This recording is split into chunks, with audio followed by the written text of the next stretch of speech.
الحمد لله نحمده ونستعين به ونستغفره، نعوذ بالله من شرور أنفسنا وسيئات أعمالنا، من يهده الله فلا مضل له ومن يضلل فلا هادي له، وأشهد أن لا إله إلا الله وحده لا شريك له، وأشهد أن محمدًا عبده ورسوله. يا أيها الذين آمنوا اتقوا الله حق تقاته ولا تموتن إلا وأنتم مسلمون. يا أيها الناس اتقوا ربكم الذي خلقكم من نفس واحدة وخلق منها زوجها وبث منهما رجالا كثيرا ونساء، واتقوا الله الذي تساءلون به والأرحام، إن الله كان عليكم رقيبا. يا أيها الذين آمنوا اتقوا الله وقولوا قولا سديدا يصلح لكم أعمالكم ويغفر لكم ذنوبكم، ومن يطع الله ورسوله فقد فاز فوزا عظيما. أما بعد، فإن أصدق الحديث كتاب الله، وأحسن الهدي هدي محمد صلى الله عليه وسلم، وشر الأمور محدثاتها، وكل محدثة بدعة، كل بدعة ضلالة، كل ضلالة في النار. ثم أما بعد، فمن رحمة الله تبارك وتعالى بالعبد أن يبلغه مواسم الخير. هذه نعمة من الله سبحانه وتعالى عليك، تشكرها وتذكرها لتزداد بها قربة إلى الله تبارك وتعالى.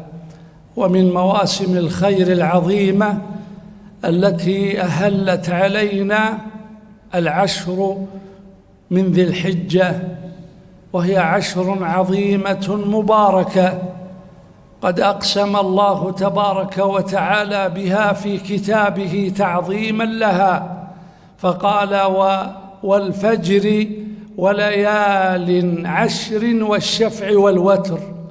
قال ابن عباس: هي أيام العشر من ذي الحجة.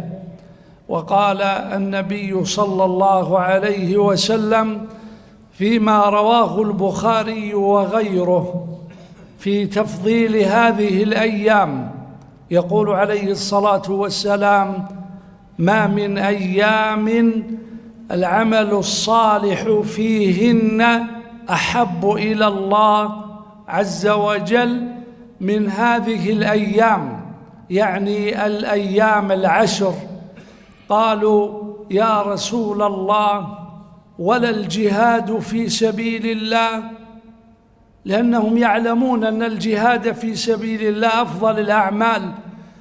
قال صلى الله عليه وسلم: ولا الجهاد في سبيل الله إلا رجل خرج بنفسه وماله ولم يرجع من ذلك بشيء. هذه الأيام العشر عظيمة، عظيمة الأجر، عظيمة الفضل، عظيمة الثواب لمن اغتنمها وعمل بها وتقرب إلى ربه سبحانه وتعالى.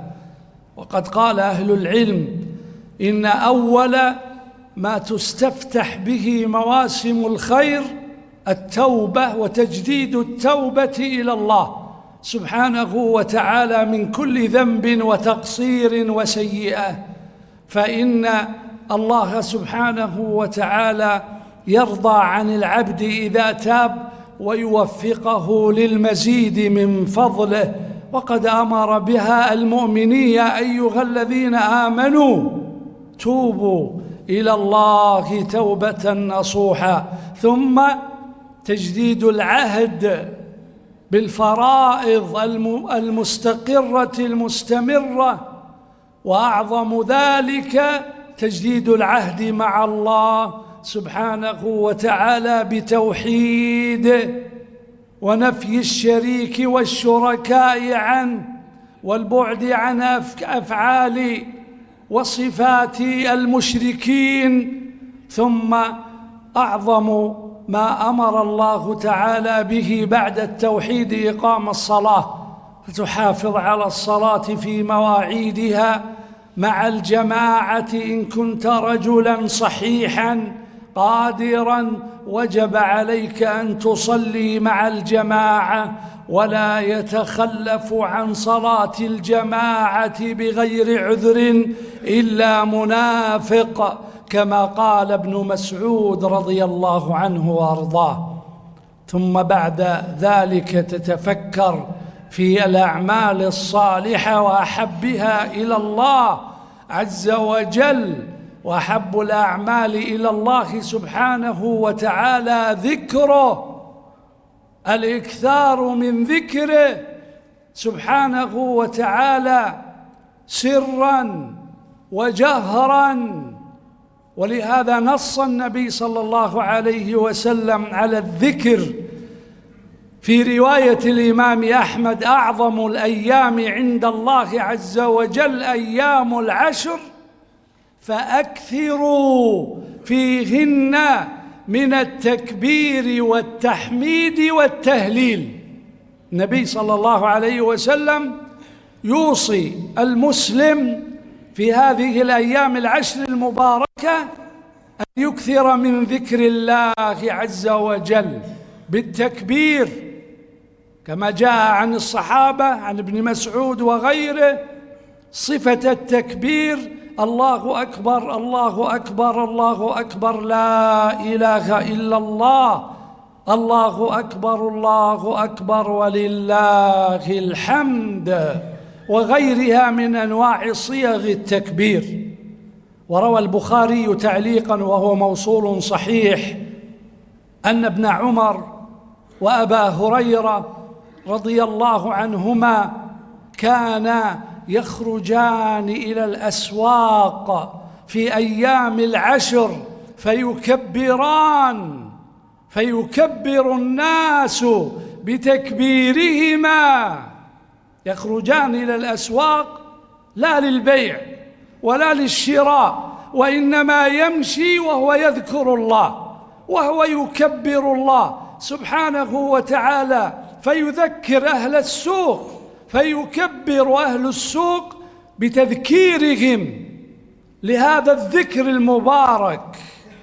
هذه سنة نبوية، أحيي هذه السنة يا عبد الله ليكون لك الأجر بمن عمل بها، كما جاء في حديث الترمذي يقول صلى الله عليه وسلم، هذا ليس خاص لهذه السنة وإنما لكل السنن، يقول النبي عليه الصلاة والسلام: من أحيا سنة أميتت كان له من الأجر مثل من عمل بها إلى يوم القيامة. سنة أميتت، سنة غفل عنها الناس، سنة تركها الناس، جاء إنسان مسلم غيور فأحياها في قومه، أحياها في مسجده، فإن له أجر من عمل بها إلى يوم القيامة. يا له من أجر عظيم، يا له من ثواب جزيل يا عبد الله. فأحيي طريقك بالتكبير، مجلسك، بيتك، سوقك، مكتبك، في كل مكان كبر الله وهلل واحمد الله عز وجل، ولا سيما في يوم عرفة الذي يبتدئ فيه التكبير المقيد أدبار الصلوات المكتوبات، كما جاء عن الصحابة رضي الله عنهم أنهم كانوا يكبرون من فجر يوم عرفة دبر كل صلاة مكتوبة حتى آخر أيام التشريق، يعني حتى اليوم الرابع إلى عصر اليوم الرابع من أيام العيد يكبرون الله عز وجل. هذا تكبير مقيد يبتدئ من فجر يوم عرفة، بلغنا الله وإياكم ذلك. ومن الأعمال العظيمة الصالحة التي يتقرب بها العبد في هذه الأيام ركن الحج الذي هو خامس الأركان، أركان الإسلام لمن لم يسبق له الحج والعمرة.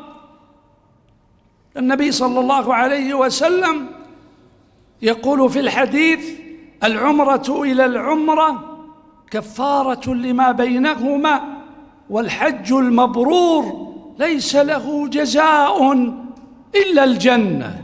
تريد الجنة؟ عليك بالحج والعمرة. وكما جاء في الحديث أيضا المتفق عليه، يقول عليه الصلاة والسلام: من حج البيت فلم يرفث ولم يفسق رجع من ذنوبه كيوم ولدته أمه.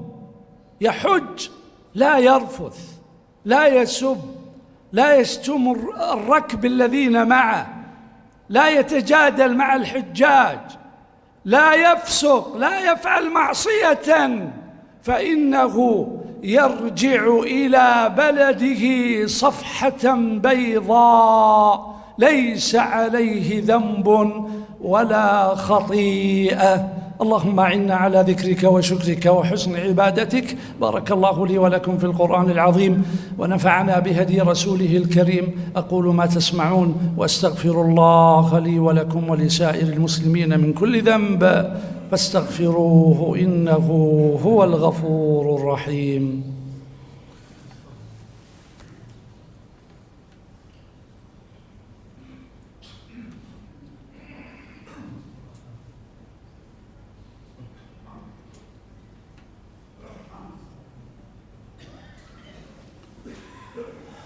الحمد لله رب العالمين، القائل في كتابه المبين: ليشهدوا منافع لهم ويذكروا اسم الله في أيام معلومات على ما رزقهم من بهيمة الأنعام.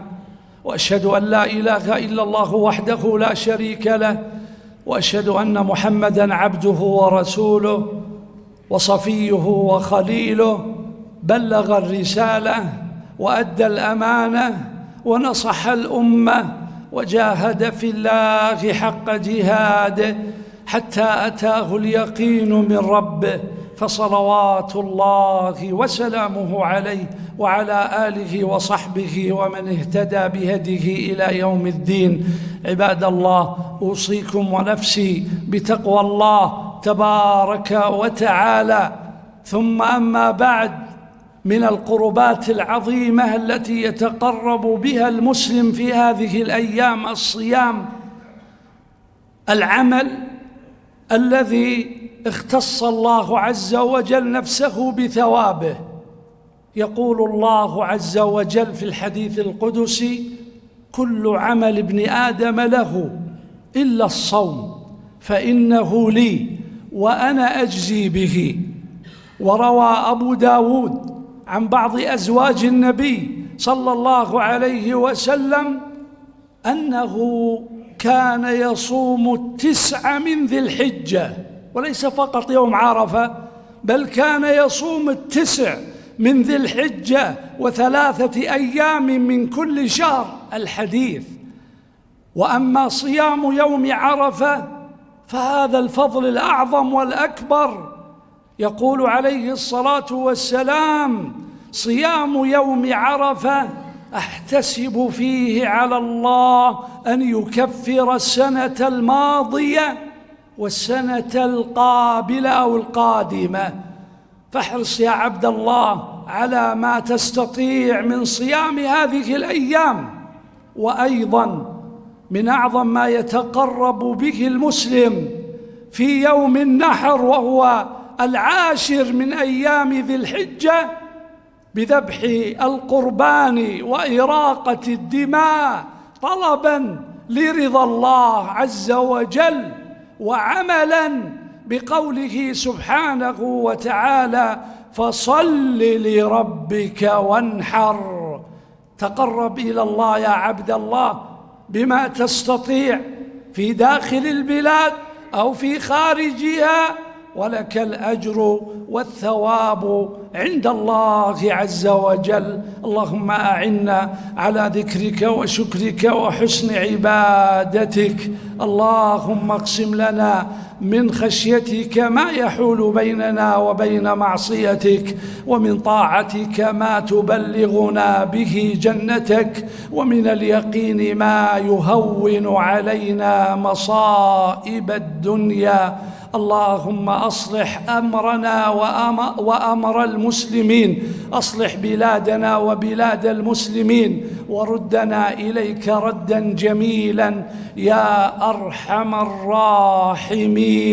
اللهم وفق أميرنا وولي عهده لما تحب وترضى من العمل الصالح يا ذا الجلال والإكرام، وهيئ لهم البطانة الصالحة الصادقة التي تعينهم على الخير وتذكرهم به.